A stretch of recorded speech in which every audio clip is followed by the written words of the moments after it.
The board will now come to order. Madam Clerk, please call the roll. Alderwoman Tyus. Present. Alderwoman Middlebrook. Present. Alderman Bosley. Alderwoman Evans. Present.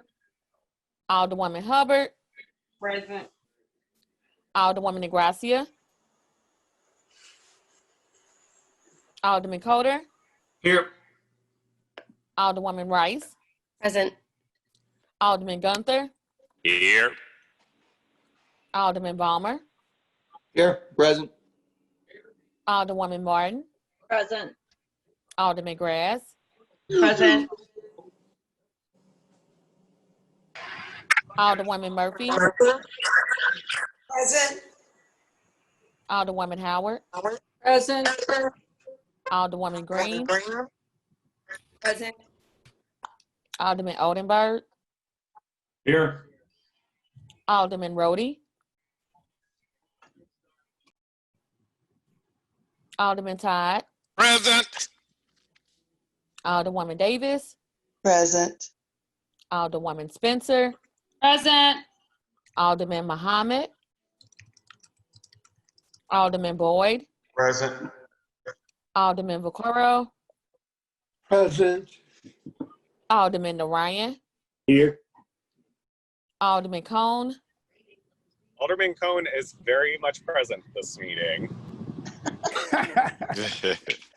Alderwoman Clark Hubbard. Here. Alderwoman Boyd.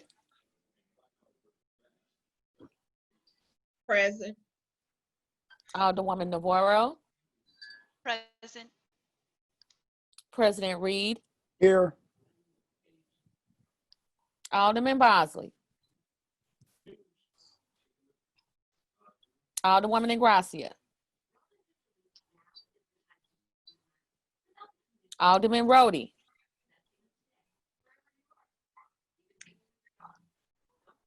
Alderman Muhammad. 25 present, you have quorum. Quorum being present, we will begin today with prayer.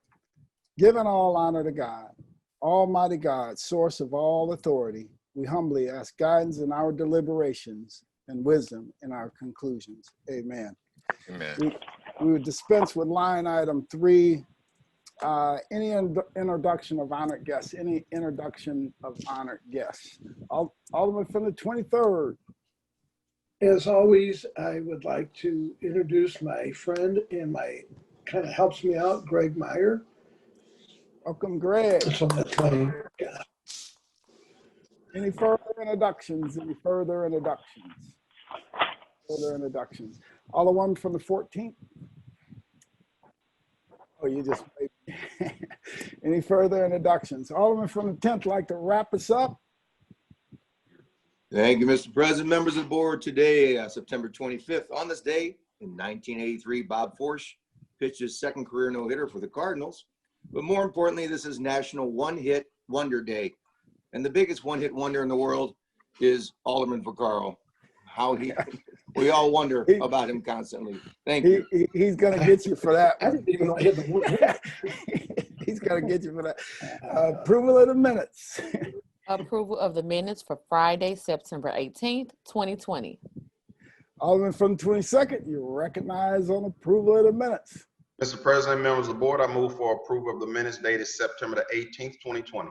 Second. Moved by the Alderman from 22nd, seconded by Alderman from 10th. Any discussion? All in favor signify by saying aye. Aye. Aye. Aye. Opposed? Aye. Motion carries.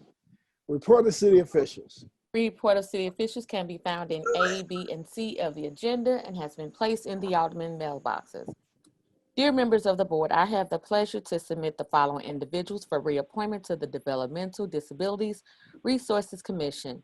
The reappointment of Mr. Ken Franklin, who resides in St. Louis County, whose term will expire October 1st, 2023. The reappointment of Mr. William Seedoff, who resides in the 7th Ward, whose term will expire October 1st, 2023.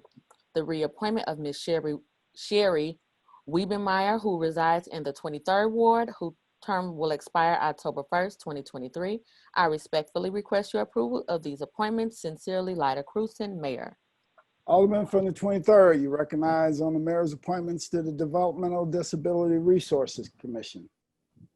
Yes, Mr. Chairman, I would like, Mr. President, I would like to move for the approval of the mayor's appointees to that commission. I don't have the paper in front of me. All right, it's been moved by the Alderman from the Second. 23rd, seconded by the Alderman from the 10th. Alderwoman from the 1st. Mr. President, members of the board, I don't know when this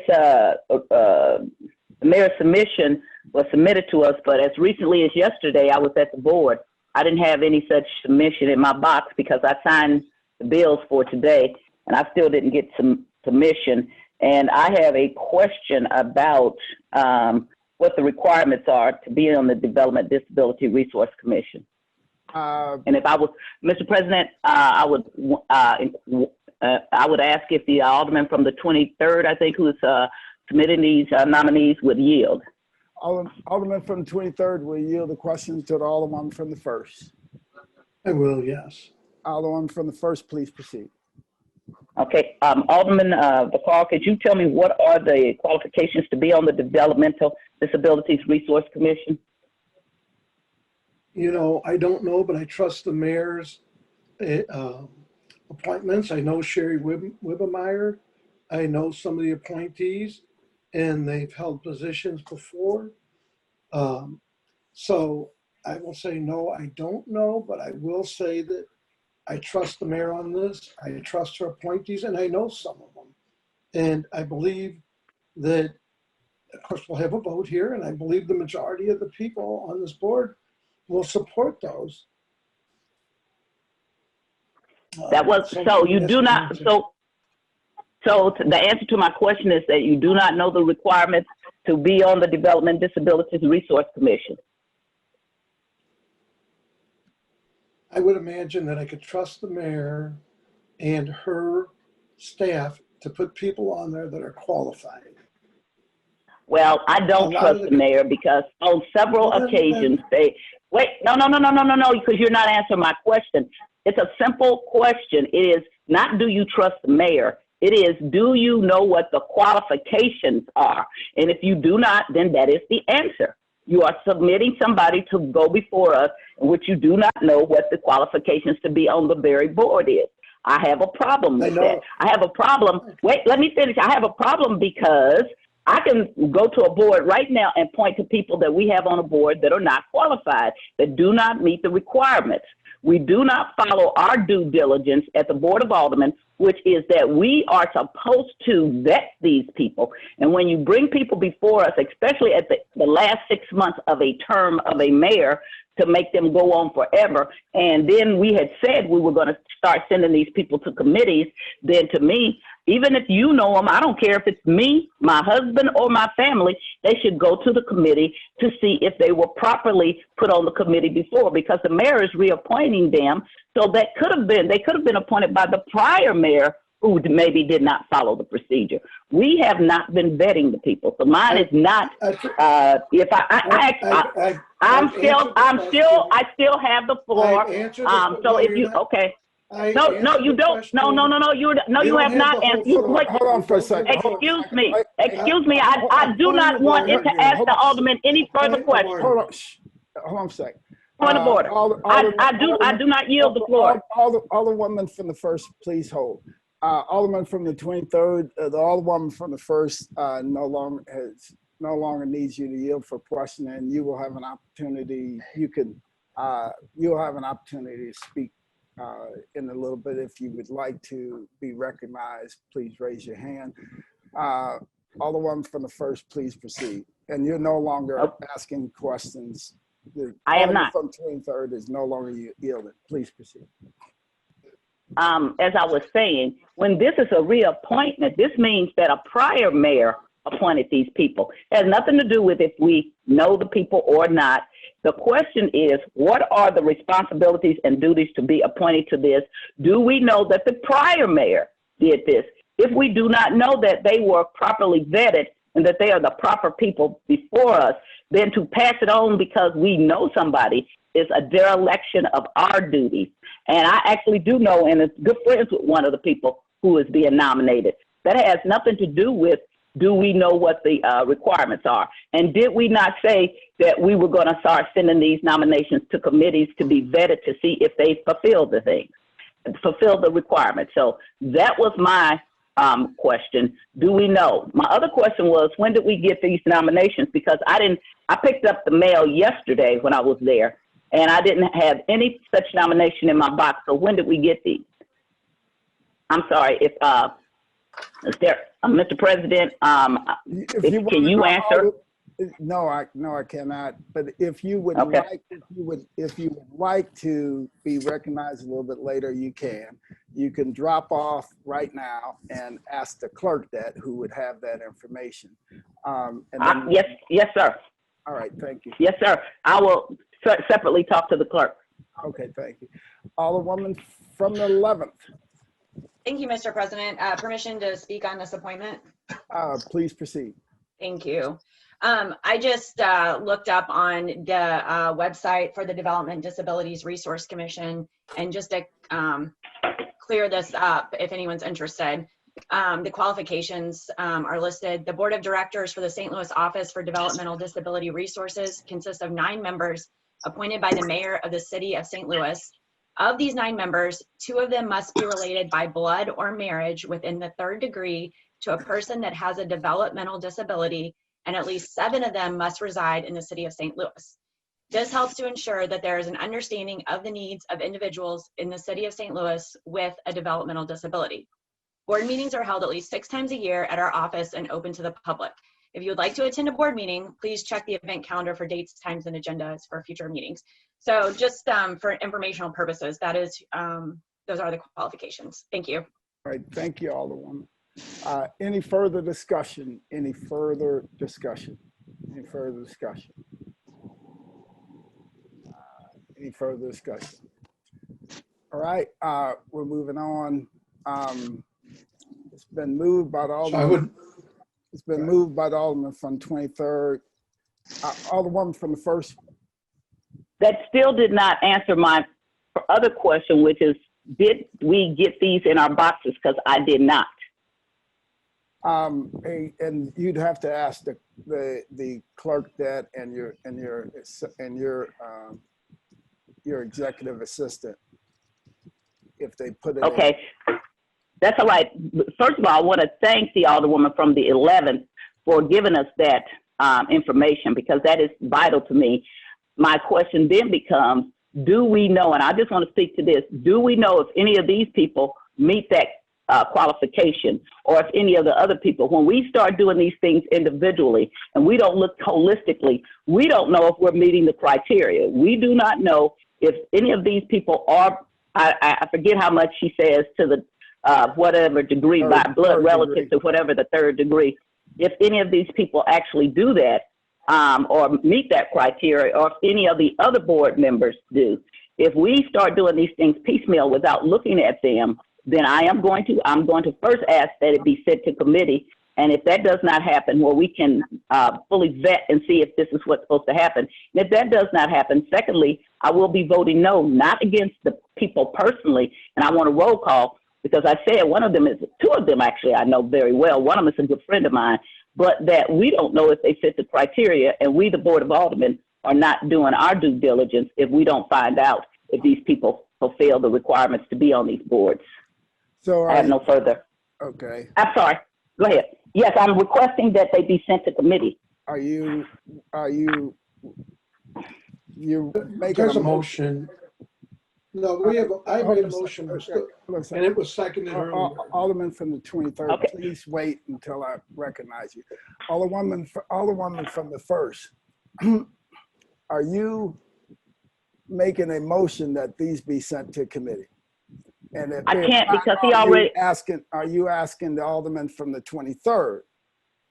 All right, Alderman from the 23rd, she's asking, the Alderwoman from the 1st is asking if you would consider sending them to committee. No, I think I want to move on with this. Okay, all right, And, thank you. Thank you, that's all. it's been moved by the Alderman from the 23rd, seconded by the Alderman from the 10th, that we approve the mayor's appointments to the Developmental Disabilities Resource Commission. There's been a request for roll call. Madam Clerk, please call the roll. Alderwoman Tyus, No. Alderwoman Middlebrook. I'm sorry, Alderwoman Middlebrook. Alderman Bosley. Alderwoman Evans. Pass. Alderwoman Evans. Alderwoman Hubbard. Aye. Alderwoman Nebraska. Alderman Coder. Aye. Alderwoman Rice. Aye. Alderman Gunther. Aye. Alderman Balmer. Aye. Alderwoman Morton. Aye. Alderman Grass. Aye. Alderwoman Murphy. Aye. Alderwoman Howard. Aye. Alderwoman Green. Oh, did you get it from her on your email? Alderman Oldenburg. Aye. Alderman Rhodey. Aye. Alderman Todd. Aye. Alderwoman Davis. Aye. Alderwoman Spencer. Aye. Alderman Muhammad. Alderman Boyd. Aye. Alderman Vaccaro. Aye. Alderman Narayan. Aye. Alderman Cone. Aye. Alderwoman Clark Hubbard. Aye. Alderwoman Boyd. Aye. Alderwoman Navarro. Aye. President Reed. Aye. Alderwoman Middlebrook. Aye. Alderman Bosley.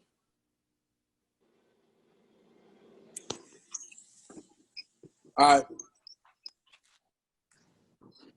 Alderwoman Evans. I'm sorry, I didn't hear you. Alderwoman Evans. Aye. Thank you. Alderwoman Nebraska.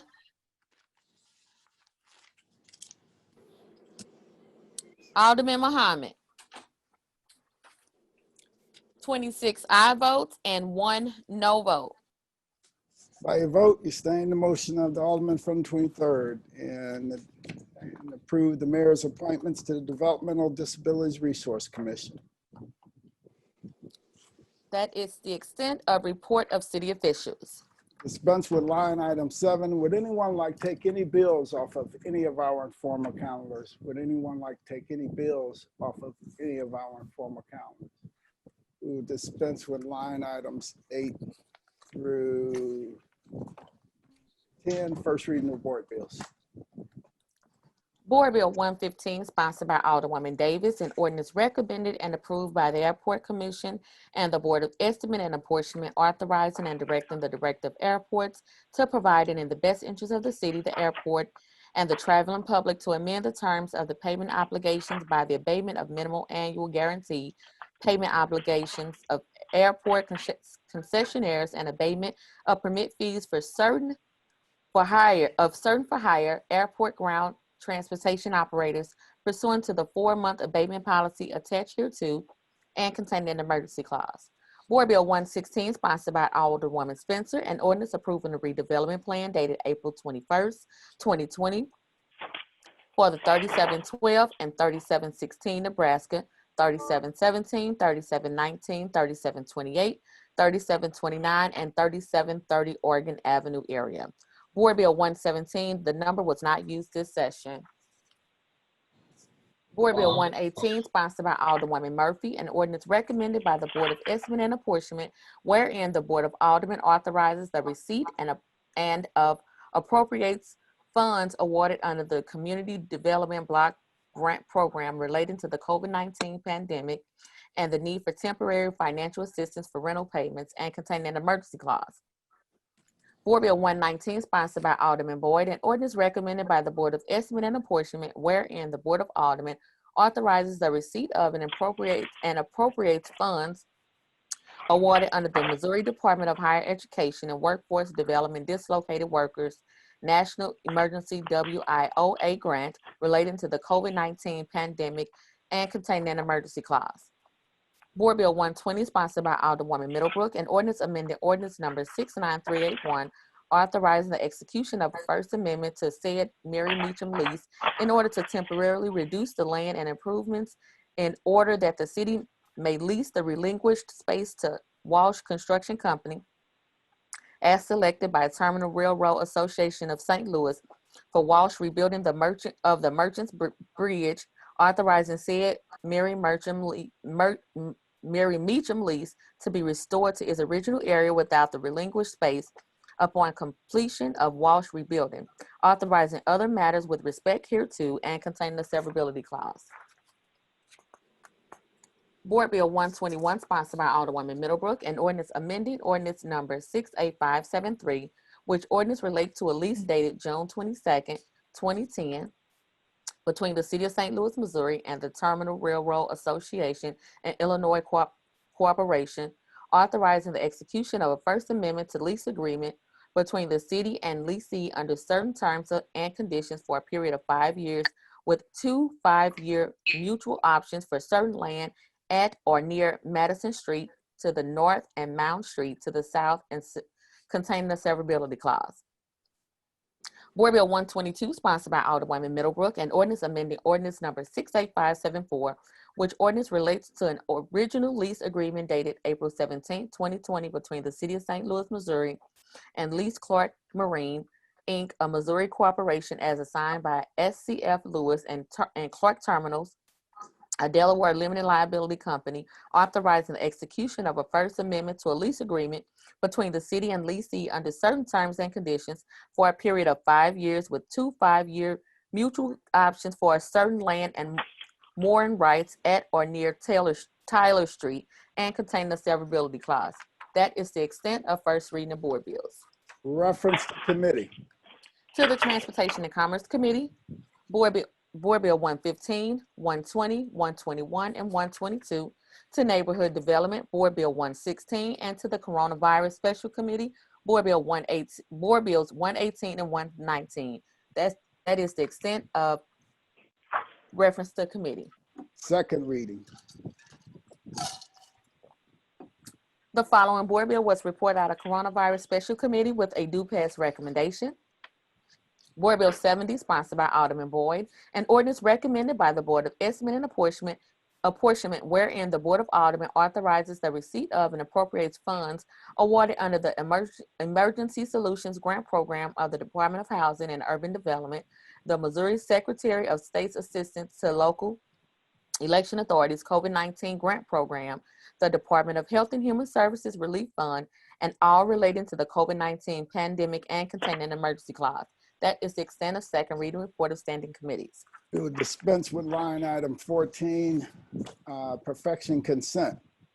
Board Bill 86, sponsored by Alderwoman Howard, an ordinance to regulate employer and employee working relationships between the City of St. Louis and all employees under the classified service, including the compensation plan, terms and conditions of employment, benefits, leaves of absence, and authorization for a deferred compensation plan, allocating certain other employees to a grade with rate, amending section 16A, 16B, 16C, and 16D of Ordinance 71099. The provisions of the section contained in this ordinance shall be effective with the start of the first pay period following the approval by the mayor. That is the extent of perfection consent calendar. Alderwoman from the first, your hands raised. Yes, Mr. President, I request that Board Bill 86 be taken off the perfection consent calendar and put on the regular calendar, perfection calendar. Madam Clerk, please make note of that. Place Board Bill 86 on the regular perfection calendar. So noted. Alderwoman from the 13th. Yes, President, members of the board, I feel that we would be remiss if we did not stop deliberations for a moment in favor of having a moment of silence for the passing of Chief Justice Ruth Bader Ginsburg. Yeah, we'll take that up at the very end of the meeting. Okay, thank you. I meant to bring it up at the beginning. Thank you. Okay, thank you. All right. There isn't any further bills on perfection consent calendar, board bills for perfection. Board Bill 86, sponsored by Alderwoman Howard, an ordinance to regulate employer and employee working relationships between the City of St. Louis and all employees under the classified service, including the compensation plan, terms and conditions of employment, benefits, leaves of absence, and authorization for a deferred compensation plan, allocating certain other employees to a grade with rate, and amending Section 16A, 16B, 16C, and 16D of Ordinance 71099. The provisions of this section contained in this ordinance shall be effective with the start of the first pay period following approval by the mayor. Alderman from the 14th, you recognize on the perfection of board bill number 86. Yes, Mr. President, I would like the members of the board to approve Board Bill 86. This board bill. Just make the motion for perfection. Make the motion for approval of perfection of Board Bill 86. Moved by the Alderman from the 14th. Entertain a second on that motion. I'll second that. Seconded by the Alderman from the 23rd and Alderman from the 13th. Please proceed, Alderman from the 14th. This board bill puts into legislation the Juneteenth holiday for all civil service employees. And makes compensation plan for those that may not be able to participate, and gives them remuneration if they are not able to take advantage of that holiday. Alderman from the first. Yes, Mr. President, if the Alderman from the 14th would yield. I just had a question. I wasn't opposed to this. Alderman from the 14th, will you yield to the Alderman from the first? Of course. Alderman from the first, please proceed. Alderwoman, so there are some people that because of their work schedule, they're not able to take advantage of certain holidays. Is that what happened? No. This is to put into the working agreement for civil service employees, the Juneteenth holiday that was not there before. Right. I understand that, but I thought I heard you say that, and if they couldn't take advantage of it, that they would get paid. So that's what I was asking you. There's compensation defined depending on what their assignment is and where they're located, so it defines each, yeah.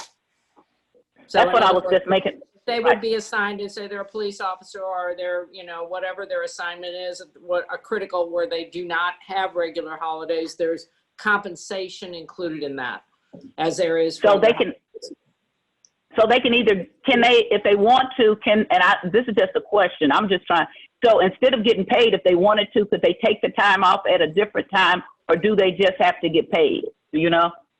It depends on what their assignment is. And it's all defined in the bill. It depends on what department, what area they work in, and who they're assigned to.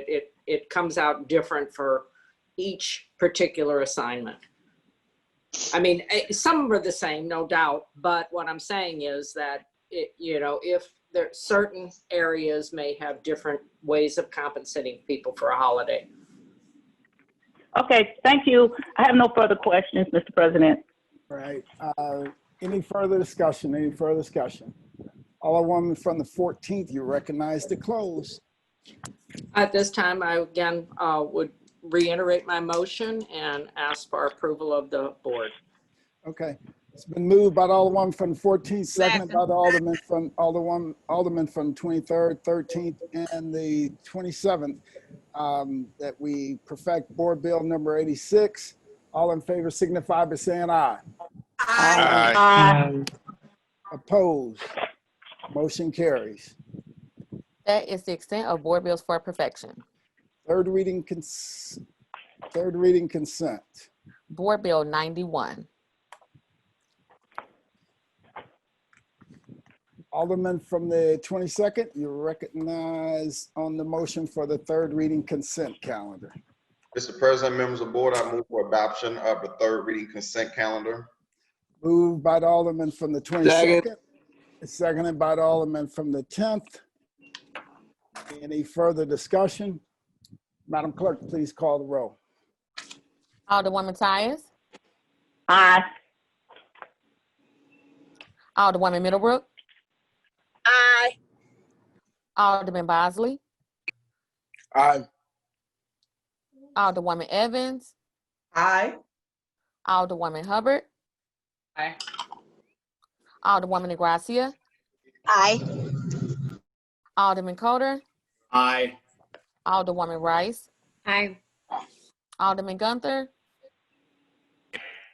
Aye. Alderman Balmer, Aye. Alderwoman Martin, Aye.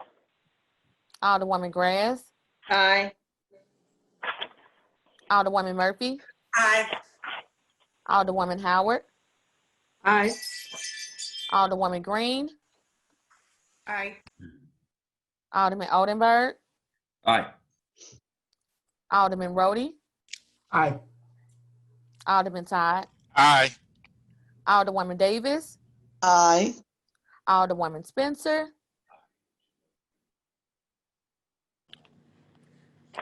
Right. Alderman Muhammad, Alderman Boyd, Aye. Alderman Vaccaro, Aye. Alderman Ryan, Aye. Alderman Cone, Aye. Alderwoman Clark Hubbard, Aye. Alderwoman Boyd, Aye. Alderwoman Navarro, Aye. President Reed, Aye. Alderman Muhammad. 28 aye votes. By your vote, you sustain the motion, Alderman from the 22nd, and third read and finally passed the aforementioned bill. That is the extent of third reading consent calendar. Third reading, report of engrossments. Board Bill 77 as amended, sponsored by Alderman Muhammad and Alderman Vaccaro, an ordinance submitting to the qualified voters of the City of St. Louis a proposed amendment to the charter of the City of St. Louis to maintain a Board of Aldermen as a body of 28 aldermen representing 28 wards and preventing its reduction beginning December 31st, 2021 to a body of 14 aldermen representing 14 wards as called for under Article 1 of Section 3 of the City of St. Louis Charter, providing for an election to be held for the voting on the proposed amendment and the manner of voting, and for the publication, certification, deposit, and recording of this ordinance, and containing an emergency clause. Madam Clerk, at the request of the primary sponsor, please place Board Bill 77 as amended on the third reading informal calendar. So noted. That is the extent of third reading report of engrossment. Report of enrollment. Board Bill 91. All other business being suspended, the President shall in open session affix his signature hereto to the end that these may become law.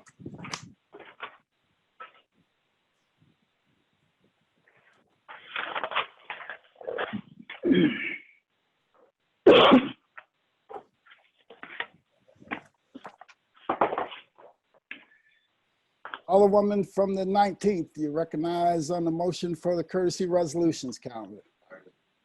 Thank you, Mr. President, members of the board. I move that we adopt our courtesy resolution calendar. It's been moved by the Alderman from the 19th, entertained seconded by the Alderman from the 10th. Any discussion? Alderman from the 1st. Mr. President, members of the board, I request that my name be added to both resolutions 47 and 48. Madam Clerk, please make note of that. Add the Alderwoman from the 1st to both resolutions 47 and 48. Alderman from the 9th. Mr. President, I would also like to ask that my name be added to resolution 47. Madam Clerk, please make note of that. Add the Alderman from the 9th's name to resolution number 47. Any further? Mr. President, Alderman from the 24th. could my name also be added to resolution 47? Madam Clerk, please make note of that. Would someone like to make? Mr. President. I would like to make a motion to make both of these resolutions in bank. Second. Second. It's been moved by the Alderman from the 14th and seconded, I believe, by the Alderman from the 24th and the 9th that we make both resolutions 47 and 48 in bank. Any discussion? All in favor signify by saying aye. Aye. Aye. Opposed? Motion carries. Madam Clerk, please make note of that. Resolutions 47 and 48 should be adopted in bank. Alderwoman from the 19th. It's been moved by the Alderwoman from the 19th, seconded by the Alderman from the 10th that we adopt our courtesies resolutions calendar as amended. All in favor signify by saying aye. Aye. Aye. Opposed? Motion carries. First reading of resolutions. We have none. Second reading. Resolution 46, sponsored by Alderman Vaccaro, supporting de-escalation programming for the city of St. Louis. Alderman from the 23rd, you recognize on this second reading of resolution 46. Can I have the clerk read that so everybody listens and understands what it is? Madam Clerk, could you please read resolution 46? Resolution 46, supporting the de-escalation programming for the city of St. Louis. Whereas for some time, this honorable board of the Aldermen of the city of St. Louis has been acutely aware of the ongoing and at times escalating violence in the city of St. Louis.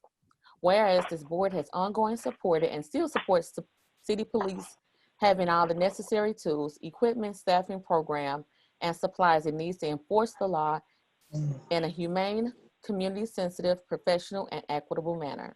Whereas policing and related offices are a significant portion of the annual budget of the city of St. Louis, and whereas most academic report and analysts of the reasons for a crime show that there are clear, identifiable, and significant indicators that are present in communities ravaged by violence and policing alone cannot address and are not designed to address. And whereas this board is aware that police are oftentimes called to perform duties upon the scope of their work and training, leaving them open to unfair criticism, attacks, and ridicule. And whereas this board has through the passage of various types, forms, and kinds of legislation in words and writings shown after year and year, it vehemently opposes violence and strongly supports the efforts of police to keep the peace that are fair-minded and not steeped in a discrimination, disenfranchisement, violation of civil liberties, and inequality. And whereas this board supports good policing and police officers and the de-escalation of violence, and realize that this best happens when there is overall coordination and application of many types of city and community services that complement and support the community and the workings of the police. And whereas this board has not taken a position supporting the funding of the police, but does realize that policing alone cannot solve the growing violence in our city, and that additional funding for programming for de-escalation of violence must be found and allocated while not crippling the ability of the city police department to do its work. And whereas programming for de-escalation of violence and addressing the indicators of crime must become a priority for the city of St. Louis if it's to be a safe and equitable place to live and truly improve itself for all its citizens to enjoy and prosper. Now, therefore, let it be resolved by the Board of Aldermen of the city of St. Louis that we stand in support of good community policing and police officers, and that we recommit ourselves to working to end violence in the city, and urge all city offices and officials to also make it a priority to join with this board to do all that we can towards the escalation of violence in the city and coordinated and organized approach that we also address and help eliminate the underlying reasons for violence. We further direct the clerk of this board to send a copy of this resolution to those deemed appropriate by its sponsor. Introduced the 28th day of September by the Honorable Joseph Vaccaro, 23rd Alderman.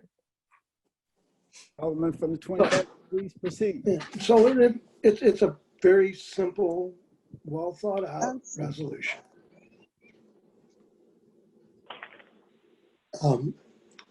So now I'll try and do it again without being disrupted by, so it's a very well thought out resolution.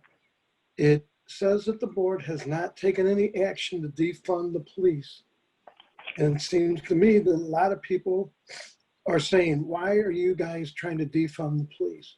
It also says that we want to support things like cure violence, like Board Bill 114 that helps pay, excuse me, helps pay witnesses if they actually get a conviction. It says that it would be good to add social workers to the department to go out with police. But it says just a simple act of defunding the police. We have not taken it up. And I can tell you personally, I am not for defunding the police. I would ask support of this resolution. If you want to do it by a roll call, I'm fine with that. But we can't just keep telling these guys that you're all corrupt, you're all horrible, we hate you, we want to defund you. It's time that we stand behind our police department, give them the necessary tools, provide everything we need to make things better in the city of St. Louis. Yes, we need social workers. Yes, we need cure violence. Yes, all these programs are good, but we also need enforcement. I don't know any alderman that hasn't called to say, gee, you know what? There's too much speeding in my neighborhood, or we want more police. I have not found an alderman yet that has called and said, gee, I don't want the police in my neighborhood. And maybe I'm wrong. And if anybody doesn't want the police in their neighborhood, please send them to mine because I could use them. So I would ask that we pass this through the full board. And if someone wants to do it by roll call, I'm certainly fine with that. All right. And other than that, that's really all I have to say. All right, thank you. Alderwoman from the 14th. Oh, I don't have my hand up. I didn't take it down from last time. I'm fine. Okay, Alderwoman from the 1st. Mr. President, members of the board, first of all, I do request a roll call. There are parts of this resolution that are great, are good. There are other parts of this resolution that I totally disagree with and seems to be a cover for the actions of the police. And those are the parts that I cannot vote for. When we start talking about communities ravaged by violence that policing alone cannot address and are not designed to address, a lot of what we're talking about is that comes from systemic racism that starts from room 200 and this board of aldermen. They're not ravaged by violence. We don't talk about any place in here about the police that put violence upon my community. That when the police shoot people in the back, when the people shoot unarmed Black people. To me, bringing this resolution at this time is like a cover for many of the ills that we get very upset with the police. So for me, this is not about supporting de-escalating programs for the city. It is about saying, well, those poor policemen, we're not treating them right. They don't treat people right. There is not any unfair criticism of the police. We are not a police state. There is very fair criticism of the police. In these last few years, we've watched the police gas our communities, treat people unfairly in our communities. I'm talking about even some of the people who sit at the board of aldermen with us, when they were out peacefully protesting, they were gassed, pepper sprayed, and everything else. They did it to the members of the press. That's fair criticism. That's not unfair criticism. You cannot take away the rights of the citizens. We cannot become a police state because we don't like people's action. So for me, when we start talking about violence, we got to also include the police violence against communities. The police insistence that they live outside our community to the point where they go around us, the members of the Board of Aldermen, and even go around an upcoming vote and go to a Republican governor with the mayor to lobby to override the charter of the Board of Aldermen. There's a real simple way we can de-escalate the people who don't want to live in our community. They can get off the border, they can get off the police, they can go live where they want to, and they also can get paid where they live. So if they don't want to be criticized, if they don't want to be talked about, then there's a lot of things the police are doing wrong that they should not do. Yes, people want people in their, they want the police in their community. I do too. I don't know how it is that the police are right over here in one of my neighborhoods, but I never see them. They never do community policing in my community. but I can see them still today, even though Culpeper's is gone. Every day that I leave City Hall and I come down Forest Park and I drive down Euclid, I can see one of the 5th District's vans sitting right there at that corner of where Culpeper's used to be. And it's so funny because I made my complaint to the police. I made my complaint to the public safety director. I made my complaint to the to the police chief.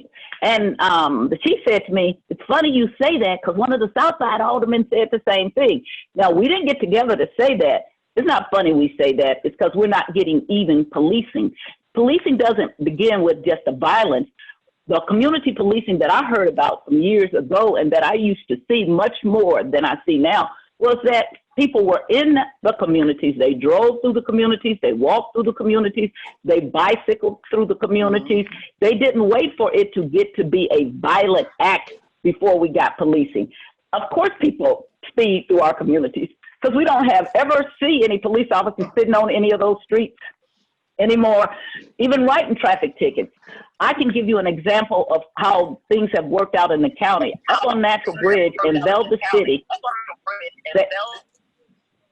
they used to have a stop where they would stop you on Natural Bridge and ask you for your driver's license to prove that you had insurance and also to run your license plate because you had tickets. And they did it for years. So much so that I still don't like to drive on that part of Natural Bridge, not because I had anything that was wrong. I just didn't want to go through that. So I go around that part so I won't have to get caught up in one of those things because I had my insurance. I had no tickets. But it's still, they were policing in their community and slowing people down. I do not see that. I had the occasion in the last few weeks, in the last few days to sit on Natural Bridge and to sit on Kings Highway. It is ridiculous how they speed. But what I didn't see is a police officer. I didn't see anybody sitting there. Since we know they speed once in a while, why don't we have them sitting on the streets? And again, the station is right around the corner from where I was sitting. The only time I saw the police officers is zooming down Union to get to the Central West End. So I am certainly not agreeing with this open to unfair criticism. I think it is very fair criticism. I also do not agree with supports the efforts of the police to keep the peace that are fair-minded and not steeped in in discrimination, disenfranchisement, violation of civil liberties, and inequities. What does this mean? Okay, if this means you don't shoot people in the back, you don't shoot people because they have a drug deal, that you stop being the judge, and the prosecutor and the executioner, then I do agree with that. But if this means, oh, poor them, they're being taken advantage of, they are not being taken advantage of. They are the police. When they take this job, it's always interesting to me how we justify things that the police do. But when teachers ask for more money, people say, well, they knew how much money they got when they went to teach. I think there are a lot of people now who have had to teach their own children in homeschool that I'm hoping that they have a better adjustment to what teachers do.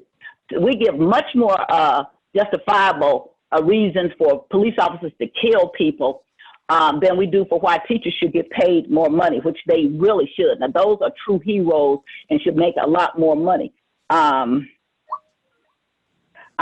Here's to say we must find ways to allocate money without defunding the police.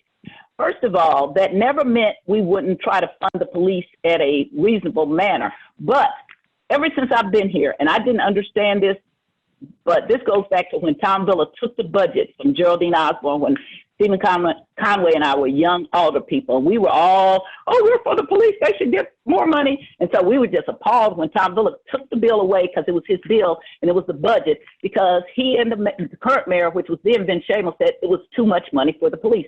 We couldn't imagine that. Go forward 30 years, we put way too much of our budget into the police, and it doesn't work. So when the people say, the young people, which I am learning to hear what they say better and better, when they're talking about defunding the police, they're saying we only have a certain amount of budget. And all of it cannot, that great amount that we put into the budget cannot continue to go into the police like that. It's not working. You're not patrolling communities fairly. So we now need to take part of that funding and put someplace else. And instead of just saying, we can fund the police, we can use that to build up communities, to do development in communities. That's what defunding the police is about. It's about not having such a large, substantial portion of your budget go to the police who don't want to police us, who don't want to be held to any kind of standard, who don't want to live around us, who don't want to be part of the solution, who want to be part of the problem, who want to run from the community and think that they're better than the community, and that somehow they're above having to follow the rules that we ourselves have to follow under the charter. They've been granted an exemption that we, all of us here, have to follow about residency. Not only do we have to reside in the city, we have to reside in our ward. So if we live across the street from a different ward, we can't move across the street because that's part of our charter. But the police don't believe that they have to do that. So I do believe that we should start to defund the police, not in take all of the money, but be careful in how much we spend on the police, set a certain amount, and then we start doing something else with those other parts of the money. When we start talking about community policing, I'm begging to see community policing again. And that doesn't mean we keep coming back with new bonding. We have done so many bond issues for public safety. I want to say 12, 15 since I've been here. And then we come back more and more, and we need more money. And we never get to the point where we feel we're taxing the people enough. We just come along and say, we got to find more money. We got to find more money. We got to fund the police more. We got to fund the public safety people more. But it's not working. I do not want to take the blame away from the police, from the things they're doing wrong. And I do not want to blame the police for the things they're doing right. I have always, up to this point, been a police person, but their action in these last couple of years does not allow me to defend the police as, oh, the police could never be wrong. They're wrong often, and they need to be retrained. And that needs to come from the top. That needs to come from legislation from the Board of Aldermen. That needs to come from the mayor's office. There needs to be a collective voice saying the things that you are doing, not only in St. Louis, because we had it in St. Louis, but across the United States is not correct. We need to change all those things that give them qualified immunity that says that a police officer's life is more important than anybody else's life. When a police officer says, I'm doing everything I can to go home, I want them to go home all the time. But if you do everything you can to go home and you kill other people because you, oops, I thought that pen they had in their hand was a gun, then you are shifting the burden of what's supposed to happen as being a police. Everyday citizens are not taking the burden that they get shot by the police because they have a pen or because they're in a store with a gun or because they have a BB gun. Those are the police making horrible decisions about shooting and killing people. And then we have all of these people justifying it about, well, they should have done this. I've listened to us justify for years and years, starting with, I wish we had tape. I wish we had audio. The more we get things, the more they come with something else, to now it is uncomfortable for Black people to be in their bed sleeping. I am Miss Taylor. I am Miss Taylor. I am her. I am her. I am Miss Taylor. I am Miss Taylor in my bed sleeping where the police can come in with a no-knock warrant and kill me dead.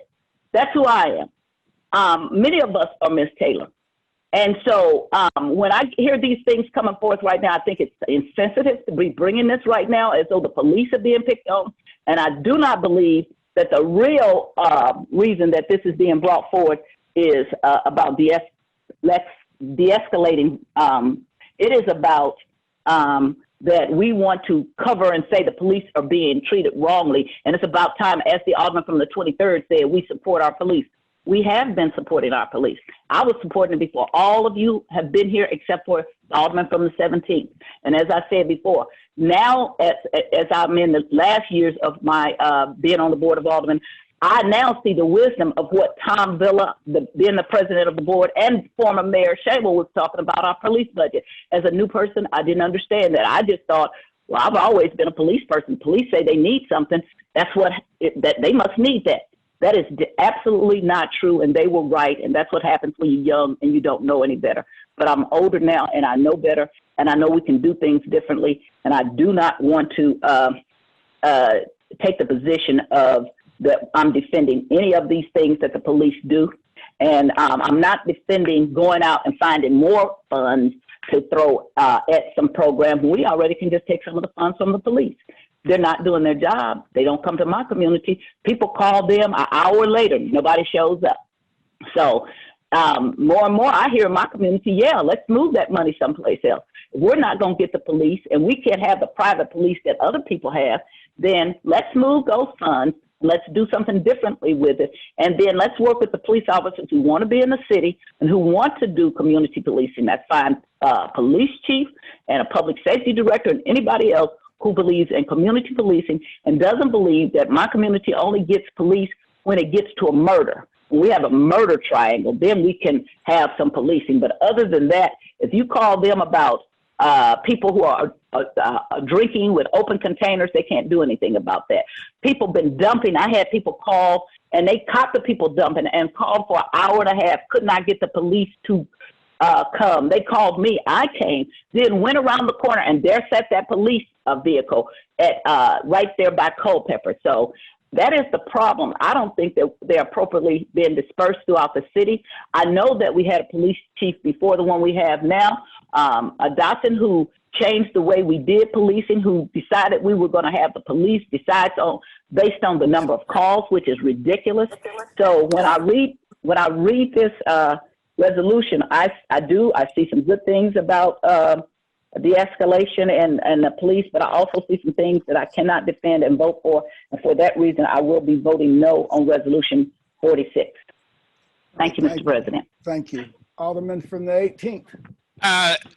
First of all, I would like to say that there are studies that show that more police officers do not reduce crime. For example, there was a study that said they increased the number of police by a third. They kept another group kept the police the same. In the last part of the group, the police were reduced by 1/3. They didn't show any. They didn't show any improvement in the crime due to the number of police. What we also need to recognize is that we have police officers as well as National Guards and the military use guns. We cannot solve the problem with guns. We can only solve the police problem. So the false narrative has been created by the people who advocate more police, which we need to do a scientific study. And the only people most of the people who benefit from the more police officers are the politicians, as well as some of the people who have a conflict of interest in police officers. The only way to reduce crime is to have more jobs in poverty, have more jobs, treat people for drugs. And the study also showed that a study published in the Journal of the American Medical Association found that when empty spaces in Philadelphia were improved, there was a significant jump in mental health for nearby residents. The broken window theory says that when a community has unkept buildings, unkept vacant lots, crime increases. Broken window thesis. Broken windows in buildings or cars are symbols of that people don't care. What I'm saying is this: in our ward, we have trees, vegetation hanging over all alleys and on streets. We also have potholes that need repairing. I have people in my ward that has not had their streets repaired in more than 25 years. We also have, with the COVID-19, we need to increase recreational funding, because the more a person cannot get in trouble if we do not need police doing anything. if people are active in positive type activities, and that might, and finally, we also have the refuse department, for example, this week didn't even pick up the trash, so we need more. So the point I'm making is there's only a limited amount of taxpayers' money. In summary, more police officers do not decrease crime, because the job of the police is to arrest suspected people who have broken the law. So they only act and supposed to act when there's a suspect of a decrease of crime. So the main point is that we need to shift the money away from the police and shift it into other city services like drug treatment and jobs and fixing up the housing in our communities and things of that nature.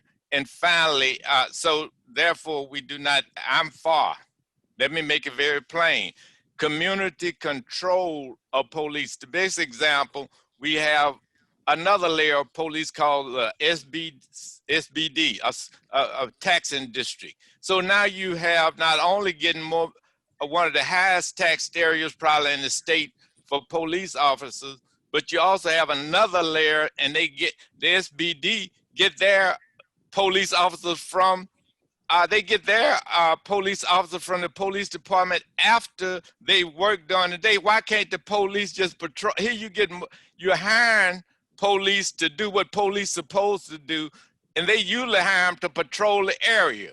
So so we're paying two sets of the same police officers twice to work after they get off from work as private police officers, and to work during the day for us as taxpayers. So absolutely, we need to defund, we need to shift defund the police. That is, shift some of the funds away from the police to prevention, as well as we're paying $30,000 to keep poverty-stricken people, mostly in drug addicts, in jail.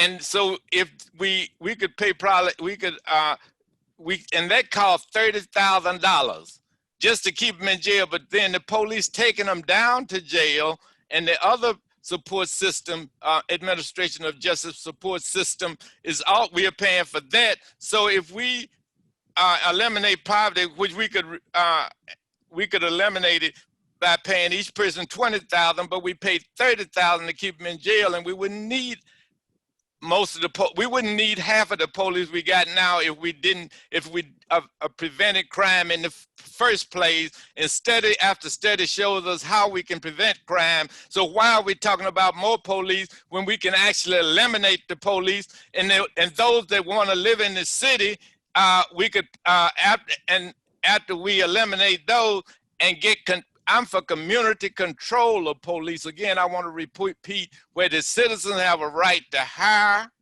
and fire the police and control them, as well as I said, I am for shifting the funds, which some people say defunding the police, and I am for defunding the police. So therefore, I will vote against this resolution, because all it does is peddle the idea that the police are the victims. The police are not the victims. The victims are the taxpayers, because for the last 50 years, we've been, some people have been promoting the fact that talking about some law and order and the police. No, it's the police.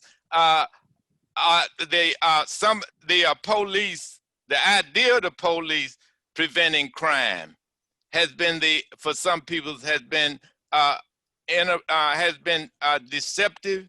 It has been untrue, and they know it, and it has increased our taxes, and it only benefits the career politician. It mostly benefits the career politician and those who have a vested interest in more police, and those who peddle hate. And I'm gonna use the word hate, unadulterated hate against Black people especially, and we pay, and other people who, and whites too, who are not safer because of more police. So Blacks or whites are not safer because we have more police. It makes us unsafe. It is teaching hate.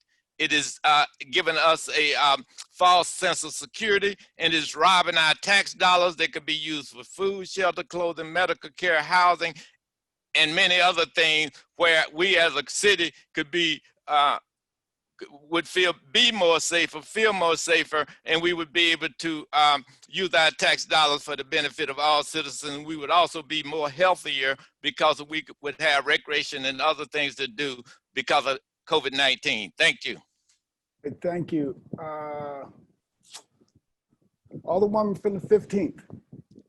Thank you, Mr. President, members of the board. I'll keep it short, but I do want to add a lot of the comments that the Alderwoman from the 1st and the Alderman from the 18th said today. I do have concern that this resolution is a deflection from a lot of the real issues that we do need to deal with within our police department. I think to say that we do not have corruption within our department is very misleading. You know, I wonder where the resolution was for Luther Hall, you know, the undercover black officer who other officers thought was a protester and beat, and he will never work again for the department. You know, I wonder where the resolution was for Milton Green, who was a black officer shot by other officers that came up to a scene. You know, I wonder about the justice for Officer Alex, who was shot when other officers who were supposed to be on duty were out of their jurisdiction in somebody's house, doing drugs and playing with weapons. You know, I wonder where the resolution was for the $3 million in missing overtime pay, and for the 4 officers that were brought up on felony charges for overtime fraud. And these are just things that have been in the last couple of years within our department. And they continue to be things that we overlook.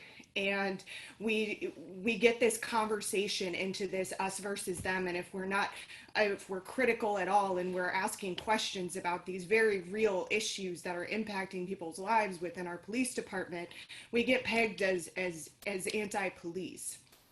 I think that, you know, had we had the opportunity to vote on the city budget this past year, a city budget where 0.5% of the budget was spent on health and human services, 55% of that going into public safety, and 49% of that public safety budget, or $177 million, went into policing.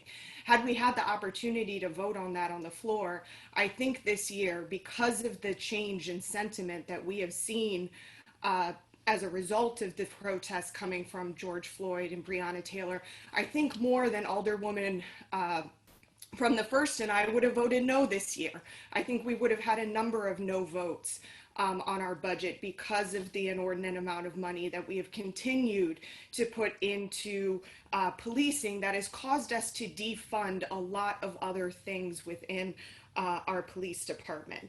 And so the issues that we have are not just, you know, get a de-escalation policy or have, you know, some implicit bias training for officers. Our issues are much, much bigger, and they require that we have structural change to the way that we approach public safety. It requires that we have structural change in how we allocate our dollars in this city. It requires that we have cultural change and recognizing that, you know, just sending officers to a couple-day training that they may or may not pay attention when they're sitting there isn't enough, and it isn't what people are asking for right now. You know, I think we could say that the latest round of protests really started in 2014 with the murder of Mike Brown. And I think that we have a responsibility here in St. Louis to be national leaders around the conversation of what it looks like to have a different public safety model, because this conversation by and large started here. And to be 6 years later and still having conversations around, you know, incremental policies that you know, we know aren't what needs to happen and aren't what folks out in the streets are asking for now, I think is highly problematic. I think we do need to move to a system where we have social workers who are handling a lot of these calls for service. But I think that they should not be within the police department. What we do not need is social workers that end up becoming police officers and have that same mindset. We need social workers to be social workers, to be showing up to get victim impact statements. We'll get better responses from victims of crime if we have somebody who's trauma informed writing those statements. We'll have a higher report rate for sexual assaults and rapes, which are reported at very, very low levels in our city if we have people who are trauma informed taking those statements. You know, we would have lower rates of drug usage if we had outreach workers engaging folks that are addicts and on our streets and engaging in petty theft because of drug seeking behavior. There are a lot of ways that we can redirect resources from the police department into a model that actually works and makes us more safe. I mean, Denver recently started a program back in April where when you call into 911, they triage the type of call that's coming in to know if you need a substance abuse counselor to show up or a mental health provider to show up or a police officer to show up. And it's been extremely successful.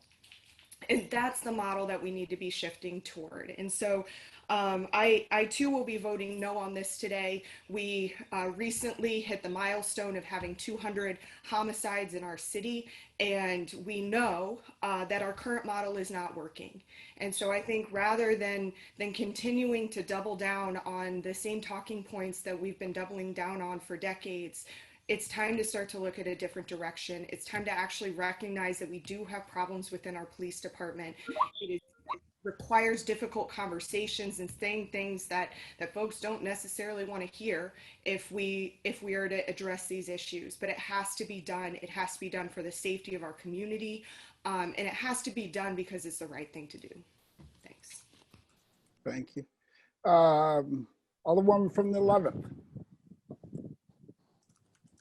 Thank you, Mr. President. Permission to speak on resolution number 46. Please proceed, Alderwoman. Thank you. I just want to say that we spend a lot of time on these non-binding resolutions, and they're usually just to sort of, it seems to me, just to sort of send a message to constituents or groups one way or another without actually having to do the work behind it. I've had a lot of constituents ask me if I'm supporting of defunding the police. A lot of constituents think we've already had efforts that the board did defund the police. It's just not the case. This just seems kind of like a workaround from having to work on tougher policy issues. We didn't in our budget. I think someone mentioned this before, maybe Alderwoman from the 15th. Our budget efforts just a few months ago didn't reflect anything really in this resolution. So I don't really know. I just find this to be empty, and I find us to spend a lot of time on this, and here I am speaking on it and qualifying it to a certain extent. But it's just kind of a workaround from tougher conversations.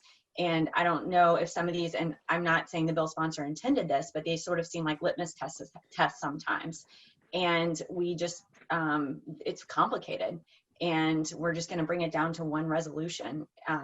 That's one thing. I'm almost becoming that person who just votes no on every resolution, because that seems we spend, I don't know, 30 minutes on that, and then we vote on other things in 10 minutes that actually have fiscal impact or actual policy impacts. So I'm voting no just because I find this to just do nothing other than maybe put me up either pro-police or anti-police, or just sending a signal that we sort of care about something. Thank you. All right, thank you. Alderwoman from the 6th. Thank you, Mr. President. I'm out of things to say because the Alderwoman from the 11th pretty much covered everything that I thought was important. I do think that the issues that are brought up in this resolution are incredibly important for us to be discussing, but in the form of a resolution. I also agree that if we really cared about these things, we would be spending our city tax dollars and our budget in a much different way. And so while I appreciate the sentiment of Alderman from the 23rd, I don't feel like it's appropriate to be asked to vote on this, just asking for me to be ridiculed for being too pro-police or too anti-police. And so, again, appreciate the sentiment from the alderman from the 23rd, but I will be voting no on this today. Thank you. Alderwoman from the 4th.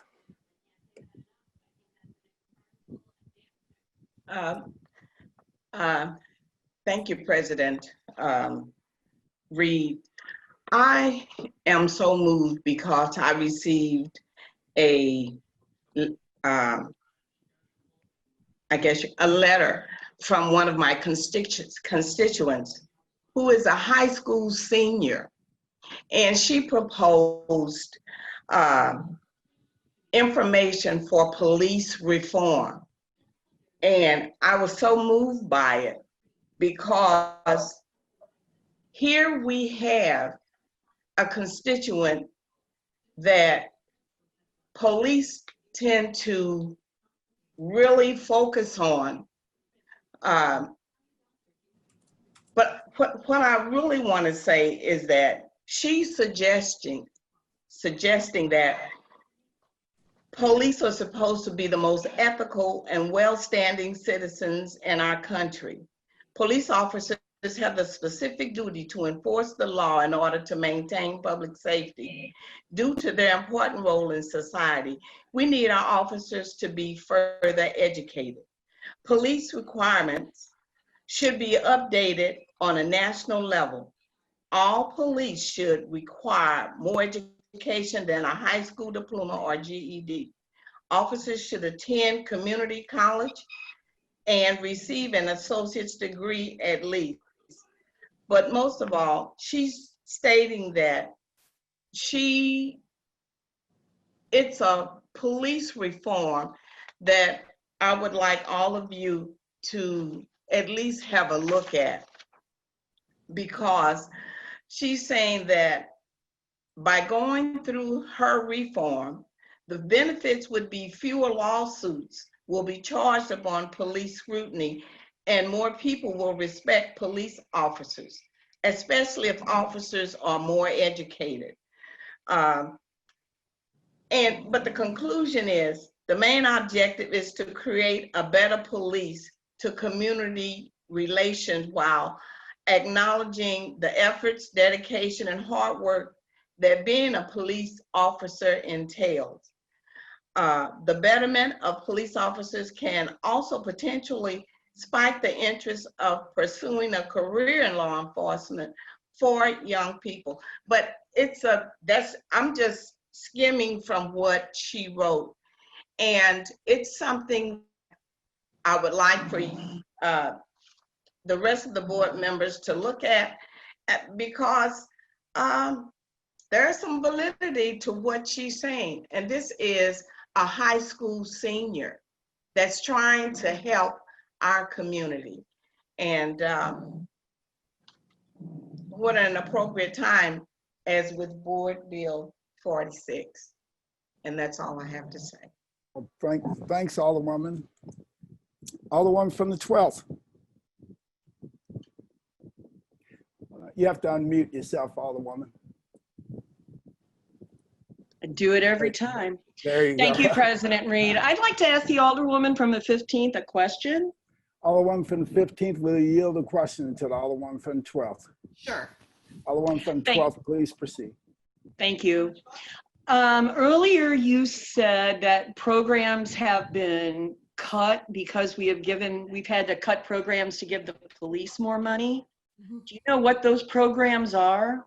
So year after year, we severely underfunded the Affordable Housing Trust Fund, and we're actually under the designated amount that we're required to fund the Affordable Housing Trust Fund at. We've been catching up the last 2 years in paying back the fund what it was owed. But during those years, police never faced budget cuts. And it's always other places that we're looking at cutting money from or not allocating the amount of money that we need. Policing tends to always get their full allocation of what they ask for. Okay, thank you.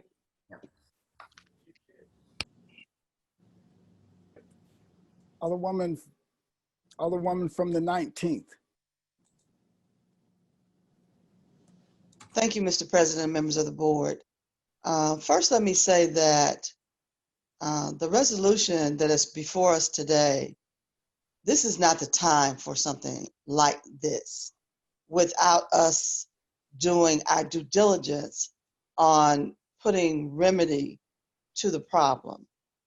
I think we've only just barely started as far as my listening to the police chief the other day and public safety committee meeting, but I have not seen us really get into trying to dissect and apply things that could change how our city is interacting with police and community.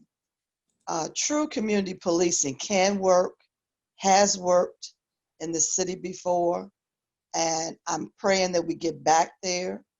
I am not going to say every police officer is bad, because they're not.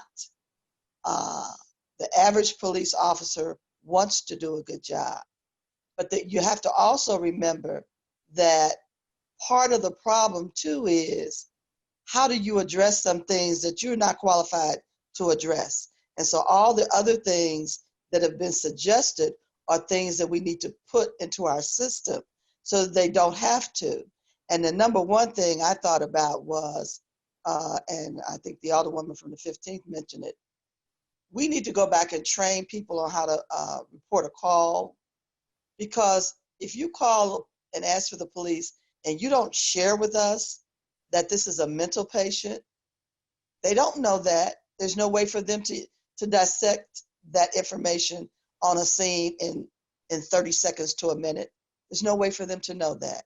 So there's a lot of things we can do to change the culture and the interaction of community and policing, but I don't think it's good to do a resolution like this in the midst of all this unrest, because the police department has a lot of things that we need to do and put in place, and our community needs to put in place.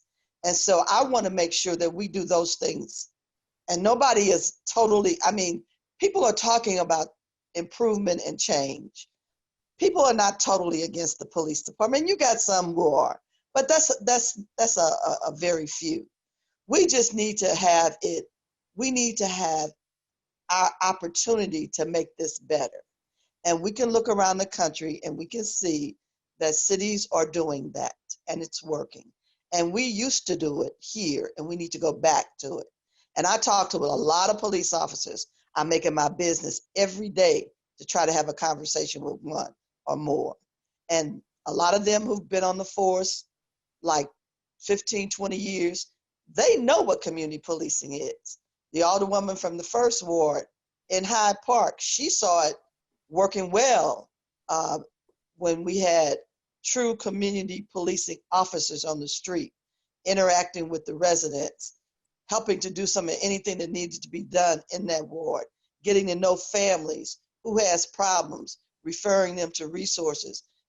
It's a better way to do this. And at this particular moment, that resolution is not going to help our police officers. It's just going to bring more problems and more disenfranchisement among the community. And this is just not the right time for it. And I hope that we can find a way for us to get to the bottom of this, work with resolution versus who's to blame and who's not. Thank you, sir. All right, thank you. Alderman from the 3rd. Thank you, Mr. President.